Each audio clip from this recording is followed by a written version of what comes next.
people understand as they grow, and దాని వల్ల వాళ్ళు తీసుకుని ఇండియా కొంచెం మార్చు. Then you cannot come to me and be like ఎందుకు అట్లా. Before someone else has to understand you and నిన్ను నువ్వు అర్థం చేసుకున్నావా?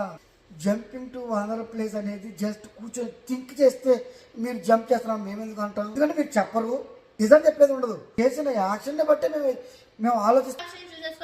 చేయడం is very wrong and వీళ్ళు చెప్పేది నిజంగా చెప్తున్నారా కొన్ని విషయాలు తెలిసిపోతాయి. I don't agree with that. మీరు అగ్రీ అవుతారా లేదా కామెంట్ చేసి మేము అలాగే అనుకుంటాం.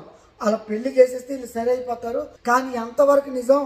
The kids will let you know when they're ready for marriage. They will never let you know because వాళ్ళు రెడీ అవ్వరు కదా ఫస్ట్ చెప్పడానికి ముందు. There will be a time that when every kid feels like they are ready for You know, marriage. The discussion ki end లేదు. That is still saying that there's a specific age. For me, there's a time. High school కి ఒక time ఉంది. అందరూ pass అవ్వరు 10th, కొందరు ఇంకో year. There is no fixed time to get married.